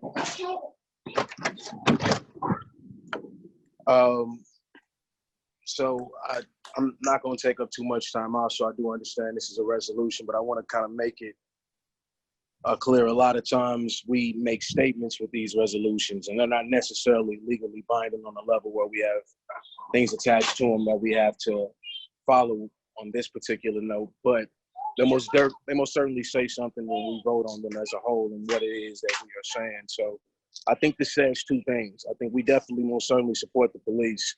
Hold on, I'm sorry. Got my little one here, daycare is out. I needed to turn your little dog off. All right, sorry about that. So the intent is saying that we want to support programming that go beyond policing itself. And the de-escalation word is in this resolution more than a few times. I think number one, when we talk de-escalation, that needs to be outlined on exactly what de-escalation means. Violence in the community does not start with de-escalation from police. Police are responders. They are responding to violence. They respond to codes of conduct that have been broken by the citizens that live in the city. So they are reactionary. They're not. The job is not to be on the front end of what has happened. Our job as a community is to figure those things out, which is why we are talking about community policing and other things. So when we talk de-escalation and adding more funding to police to have more programming for de-escalation and violence within the community, I think that's the wrong way to, number one, word this and put that on them. It's more stress. Their job is not to come into the community and de-escalate the violence that exists. It's somebody else's job that lives in the community and other programs that we are supposed to put forth that already stem in these youth's minds and other individuals who grow up in the communities to de-escalate things on their own. The police's job, once again, is to secure the community. And we want to talk about de-escalation with them and the involvement that they have with the protests that are going on. And that's totally, I think, different as far as de-escalation police behaviors and what it is they need as far as programming to have more community relations. If that is what this is gated towards, which I don't think that is what this is saying, then that's a totally different conversation. And I think, once again, like some older people have said previously, before I've spoken, that those things need to be definitely talked about by all of us. But most importantly, when we speak about adding anything to the police budget, I think the number one thing needs to be ensuring that they are paid adequately. And we can always talk about this or that, but to go out there in the county and not have to deal with the same things that you deal with here, as far as Chesterfield and other places. And of course, they have more funding, more money, things like that. But we have to make sure before we add anything to the police budget, as far as them adding things to better police the community, when we haven't figured out the problems that exist already within the community that we need to work out, they just need to be paid adequately better. We need to put programming somewhere else that has nothing to do with the police. They can't program the same people that's supposed to go and lock up. That doesn't make sense. So I just wanted to add that. With that, I support the police. I appreciate their sacrifices that they make every day, because it's not just bravery. You don't have to be brave to sacrifice, and that's just being real. A lot of them get out there every single day and they sacrifice going back to their children. The city is dangerous right now. So, I most certainly support people having an adequate wage for going to go do things like that.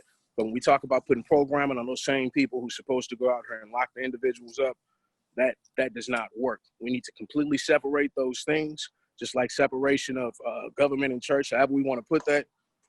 Those things need to be looked at completely separate, and we need to go, be extensively looked at.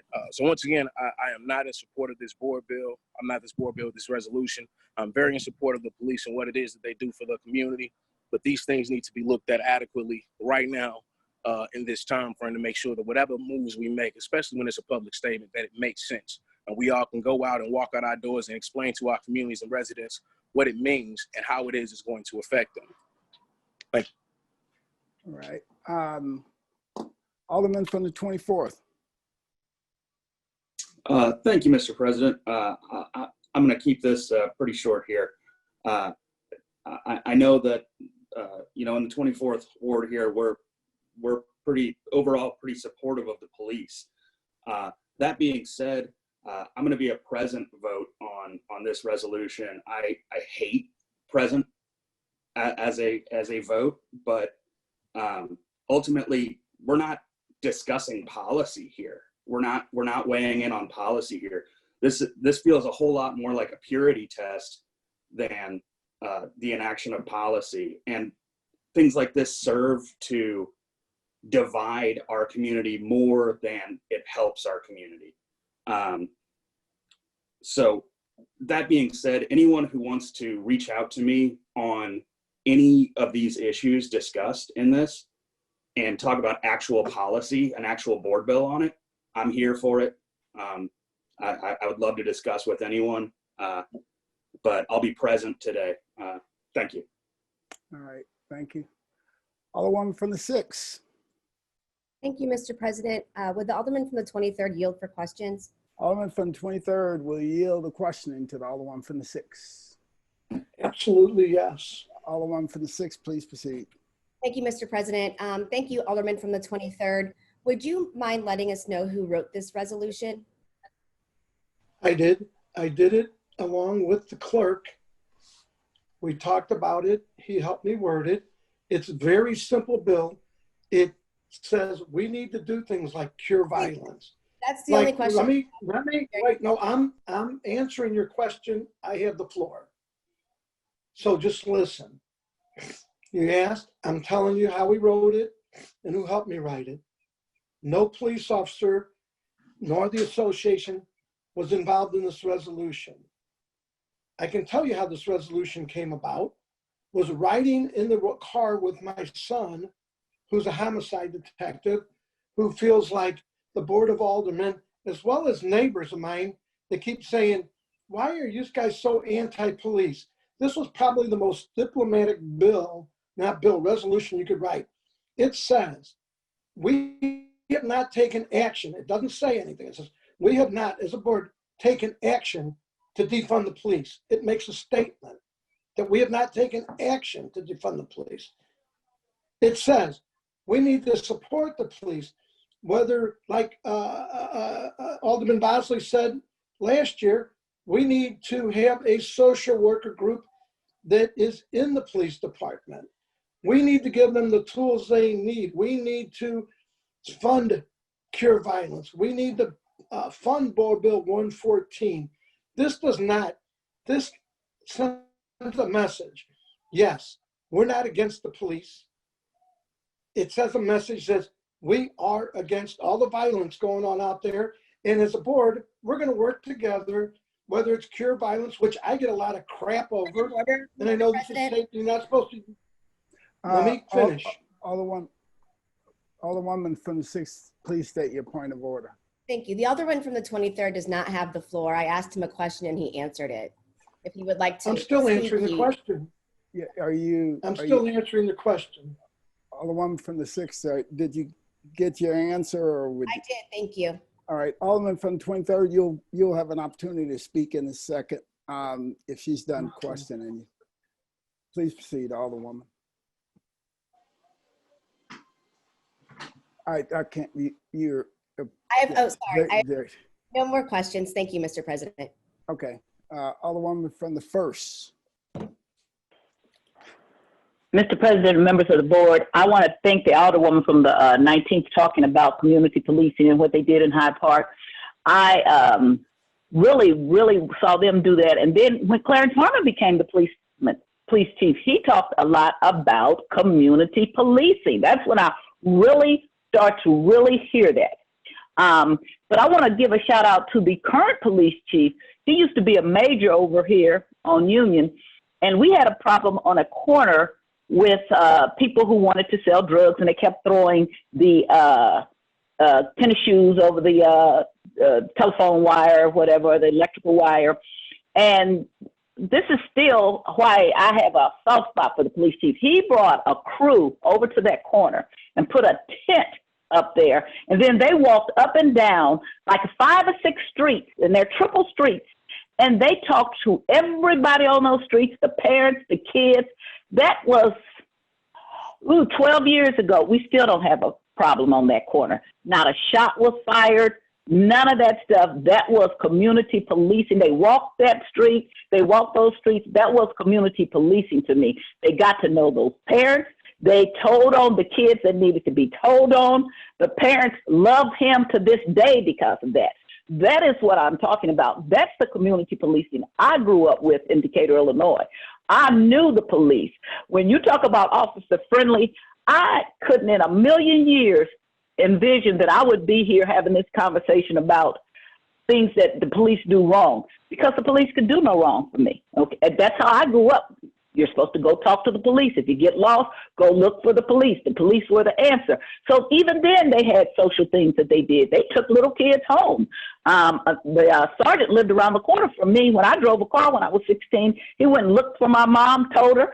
I saw me driving at the Steak and Shake, and, oh, your daughter got her license. No, I was in trouble, okay? So I have a fondness for Officer Friendly, but that's not what I've seen for a lot of years now. And I first envisioned that the police didn't always tell the truth and had to accept it when I became a public defender.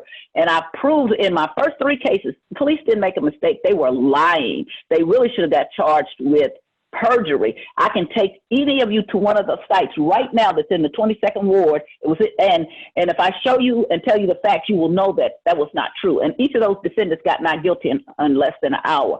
That was my first real time I had to face. Sometimes the police didn't tell the truth.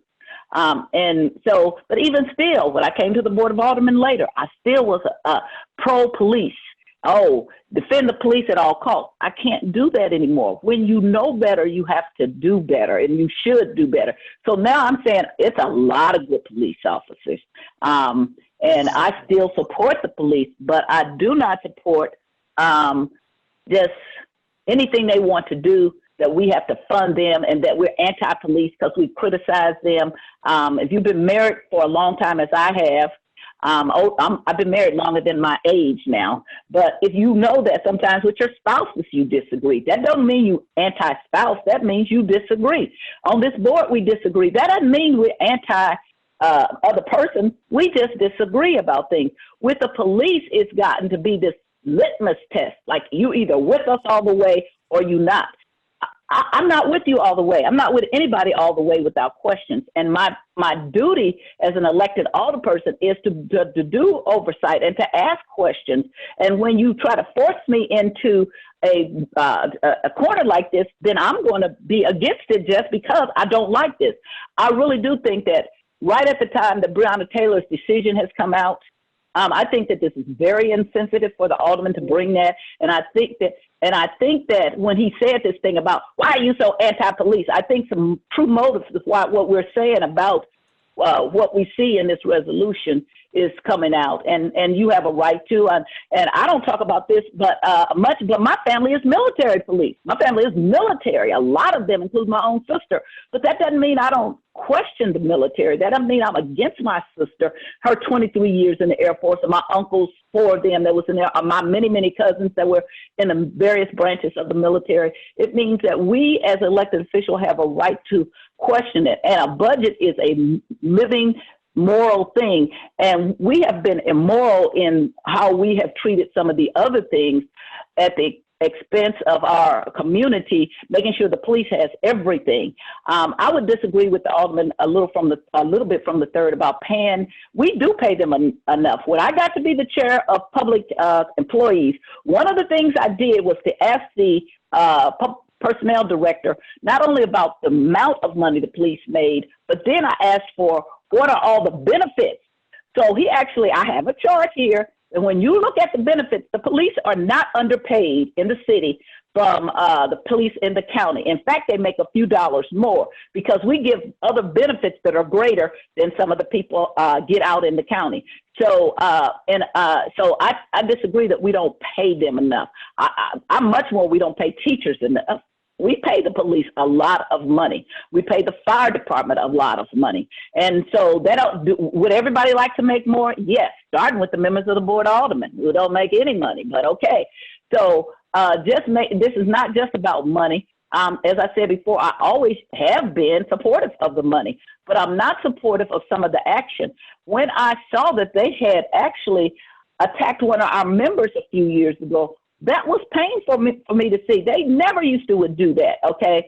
And now they feel the need to attack anybody they want to, reporters, members, elected members of the board, their own Black police officers they attack, and then people make fun of it. The mayor was quoted as saying, oh, did they hurt your little pretty face or something? That's not funny. That is not funny. And it is a discussion truly we need to have as a whole, as an entire Board of Aldermen about where we're headed with this.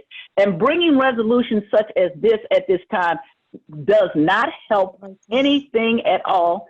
It just inflames and makes people feel more pain about what's going on.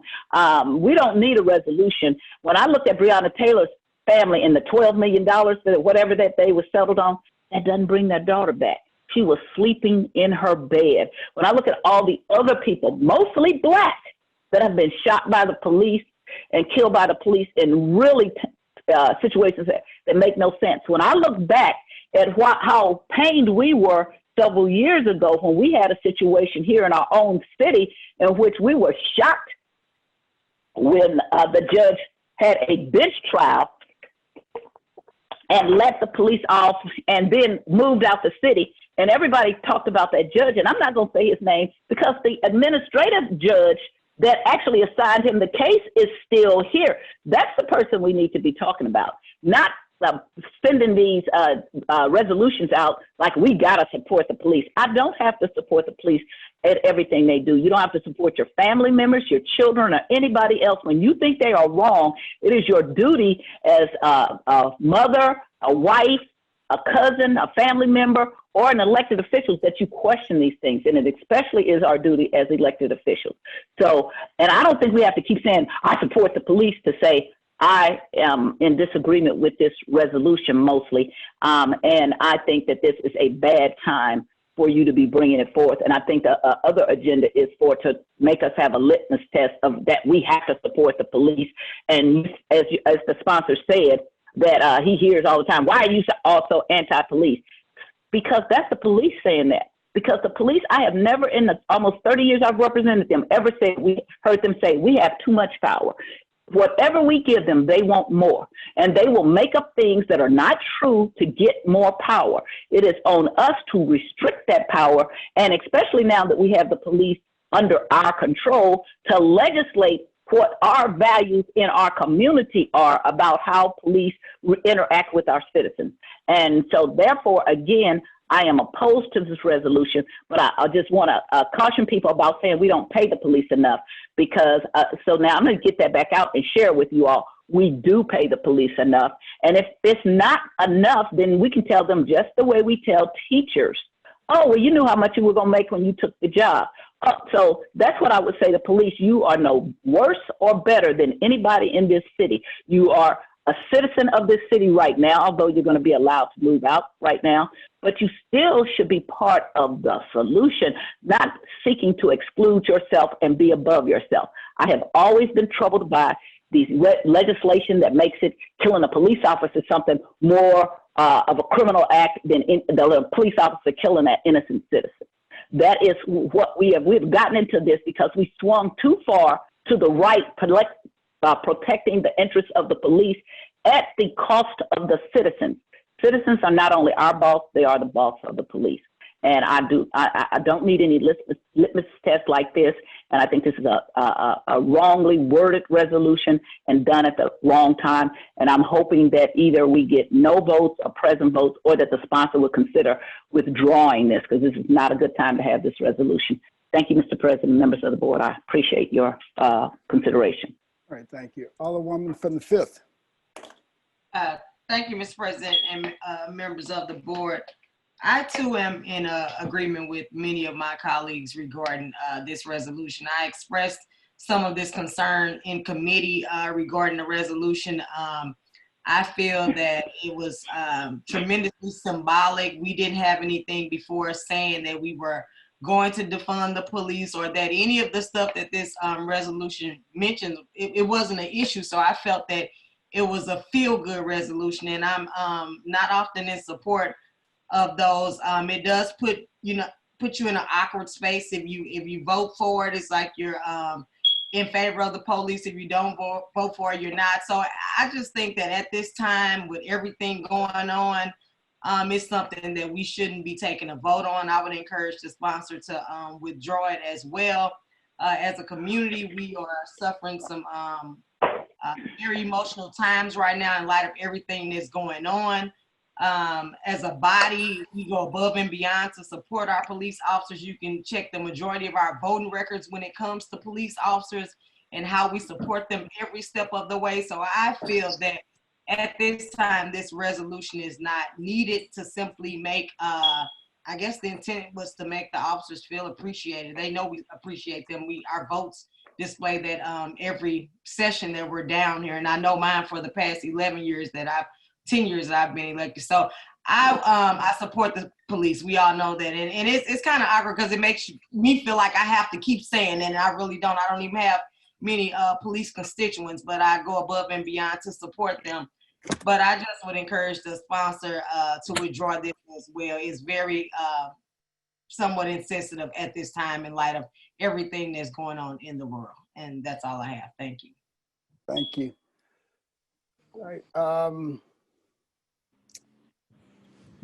Alderman from the 13th.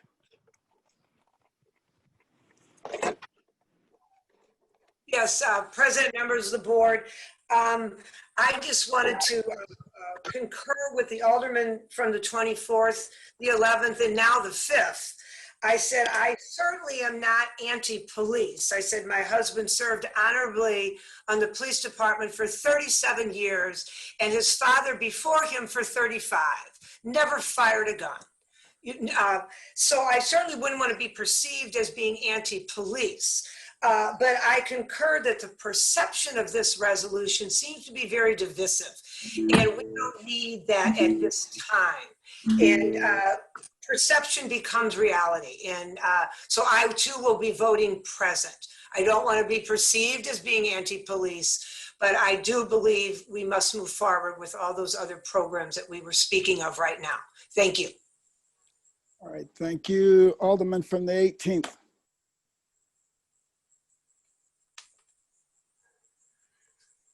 Alderman from the 18th. We can't, you have to unmute yourself, Alderman from the 18th. The voters voted, I'm for defunding the police because they take too much money from the city budget.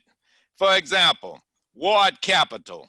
The ward capital that the voters voted for was cut in half. Now the voters voted for ward capital, but whoever's in charge of setting the budget took it upon themselves to disrespect the wishes of the voters.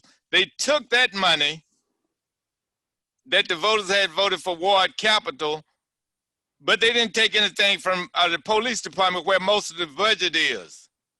And then I need sidewalks, and my constituents have never told me to give the police or any other city employee more money. They want sidewalks fixed. They want park rangers. Here we have more money in the police budget. You could take some of that money and some of the police officers could become park rangers. Some of them could work in forestry to clean up the community. So we are saying is shift the workers. So we don't need all of those policemen taking up all of the budget when we don't have enough money. And then we ran on said that we needed to cut the wards in half from 28 to 14, and that was going to save money, when in reality that is going to cost more money, but we're willing to give the police more money when studies show that more money for more police officers does not make our community safer. In fact, it increases crime because we take away money from things that we could, from different things, for example, like counseling, drug treatment, and other things and services that could really reduce crime in activities like recreation and supervision, after school program, during the summer programs, after school programs, just to name a few that would really make the community safer, but we give it to the police. So therefore, not only increasing the police budget, it not only doesn't prevent crime, what it actually does is increase crime because they're taking money away from social work and many other things that we could use to really prevent crime. And the last thing is that I don't want any programs to go under the police department. Those programs should be separate. We don't need officer friendly. We don't need officers working as recreational supervisors. We are doing anything.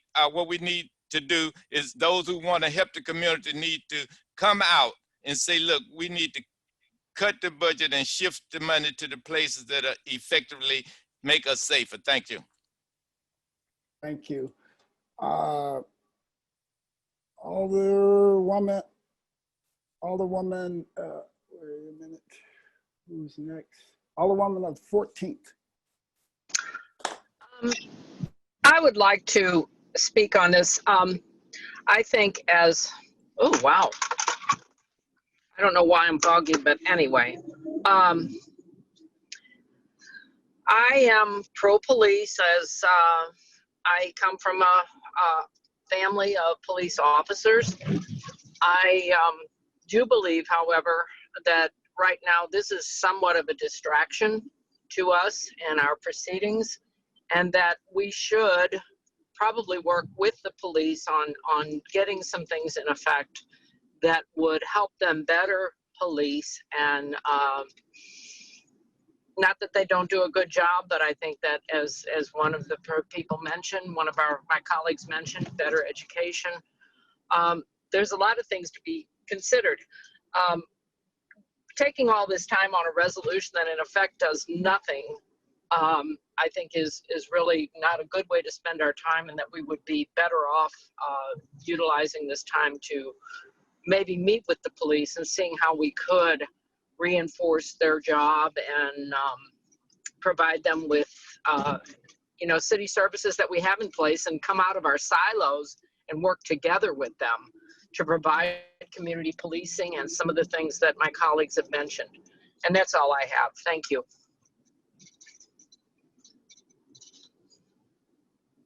Any further discussion? Any further discussion? Any further discussion? Further discussion. Alderman from the 23rd, you're recognized. So, I'm getting a hint, but I'm not going to kill this resolution. I don't have a problem postponing it for 1 or 2 meetings so people could read it and understand it. What you're not understanding is it says we have not taken action against defunding the police. All of a sudden, this becomes a pro-police because nobody wants to line up with the police or whoever. They all want to say, this is about working with the police. It's a resolution that simply says, we want to work with them, that we want to fund cure violence. I get a lot of heat from people in my neighborhood saying, we wasted $5 million, and it's actually 7 on cure violence.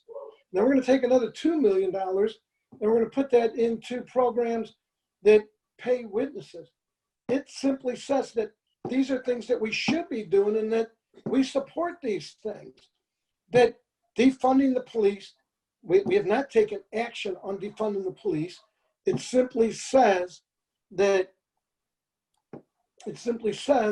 we have not taken action on defunding the police. Oh my God.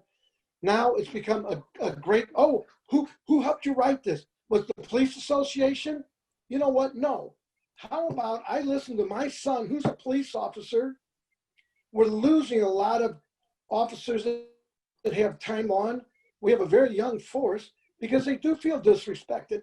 And like I said in the public safety meeting, as aldermen, how many people are saying stuff about, oh, we don't even need 14.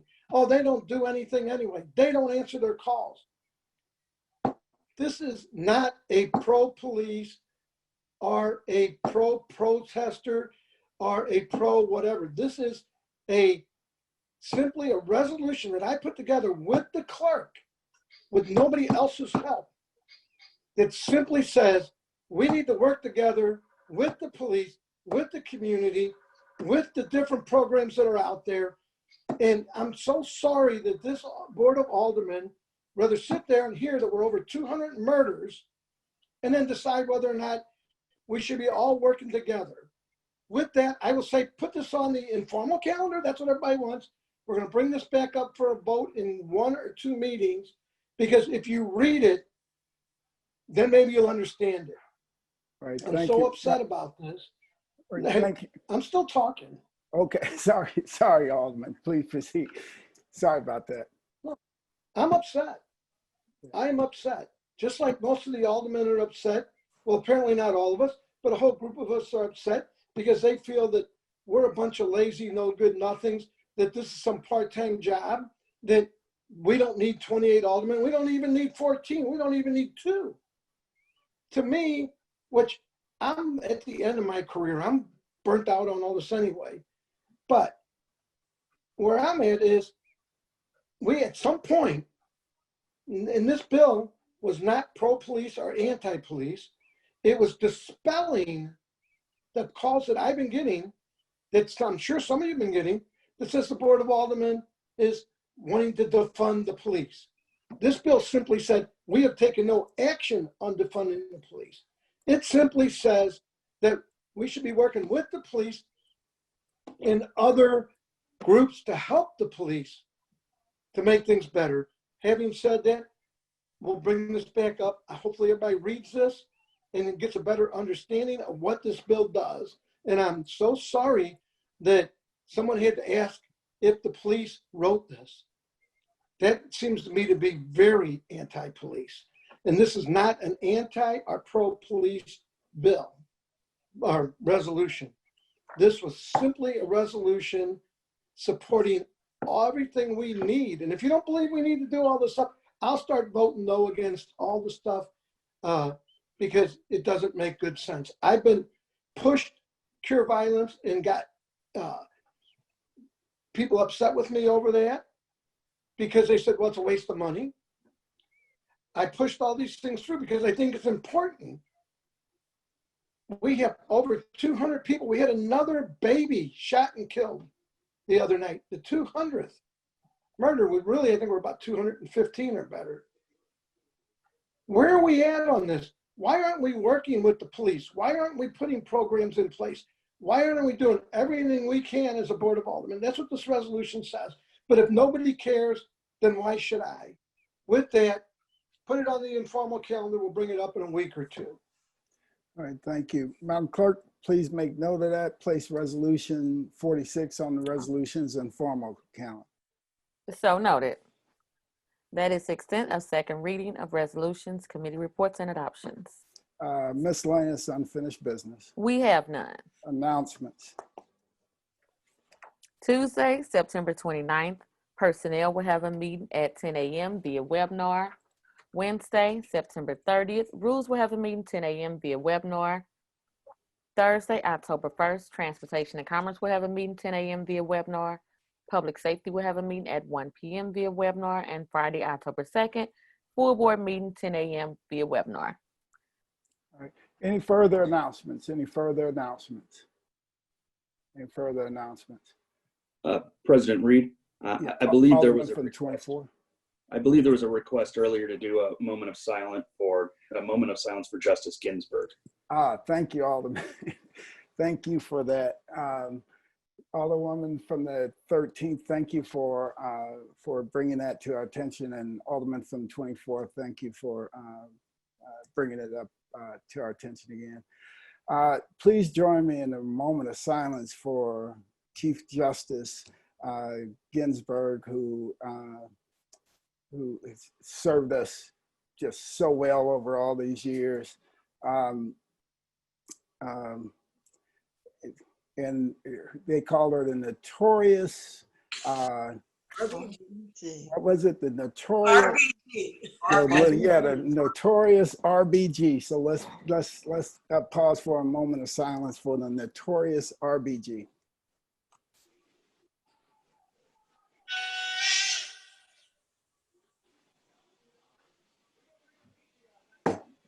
Thank you. Any further announcements? Any further announcements? Any further announcements? Alderman from the 22nd, you recognize on the motion to excuse. It's my understanding the Alderman from the 25th isn't here today. Yeah. Don't do that one again. All right. Alderman from the 21st popped in and out around 10:45. He didn't stay long. But I want to go ahead and make a motion to excuse the alderman from the 21st ward due to necessary absences. All right. It's been moved by the alderman from the 22nd, seconded by the alderman from the 10th. I'm giving it a pause just to see if the video pops on and he says, I'm here. So it's been moved by the alderman from 22nd, seconded by the alderman from the 10th. Pause. Aye. Yeah, all in favor signify by saying aye. Aye. Aye. Opposed. Motion. Oh, wait a minute. Alderman from the first. All I'm saying. Alderman first. You have to unmute yourself, Alderman. It's too late. You already voted. I thought that the alderman, he didn't answer roll call from the 21st. No, he did not. He did not. No. Okay. All right. Alderman from the 22nd recognized on the motion to adjourn. Sure, Mr. President, members of the board, I move to adjourn until next Friday, October the 2nd, 10 a.m. Second. Moved by Alderman from the 22nd, seconded by Alderman from the 25th. All in favor signify by saying aye. Aye. Aye. Opposed? Aye. Motion carries. We stand adjourned. Thanks, everyone. Have a great week and a good weekend.